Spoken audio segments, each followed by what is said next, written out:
আজকে বইমেলায় যাচ্ছি। যেতে যেতে গত বছরের একটা কথা মনে হচ্ছে।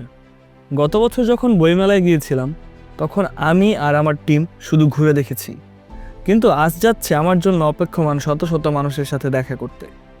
এবারের বইমেলায় আমার নতুন বই story telling for branding publish হয়েছে। সাথে আমার যে মার্কেটিং বিক্রি বাড়ায় সেই বইটিও পাওয়া যাচ্ছে।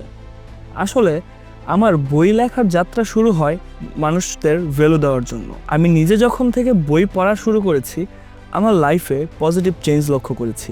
তাই মানুষের লাইফে পজিটিভ চেঞ্জ আনার বড় একটি লক্ষ্য নিয়ে এই লেখালেখির যাত্রা। গত বছর আমার যে মার্কেটিং বিক্রি বাড়ায় বেস্ট সেলিং বই হয়েছিল। আজ ঢাকা ও ঢাকার বাইরে থেকে প্রচুর মানুষ এসেছে আমার সাথে দেখা করতে। তাদের সাথে কথা বললাম, বইয়ে সাইন করলাম, সাথে সেলফিও তোলার চেষ্টা করেছি সবার সাথে। আমি আমার সর্বোচ্চটুকু দিয়ে সবাইকে সময় দেওয়ার চেষ্টা করেছি, যতটুকু সময় আমি বইমেলায় ছিলাম। এই সময়ের মধ্যে আবার সময় টিভিতে ইন্টারভিউ দিতে হয়েছে। ইন্টারভিউ শেষে একটা ছেলের সাথে দেখা হলো।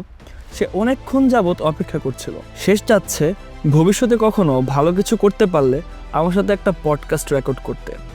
আমিও তাকে অনুপ্রেরণা দিলাম যে আমিও চাই সে এটা করুক। অনেকেই আমাকে পরে জানিয়েছিলেন যে দূর থেকে আসার কারণে লেট হয়ে গিয়েছিল, তাই বইমেলায় আমাকে পাননি। তাদের সাথে ইনশাল্লাহ নেক্সট কখনো দেখা হবে। একদম শেষ সময়ে এসেও আবার ছোট্ট একটা পডকাস্ট করতে হলো বইমেলাতেই।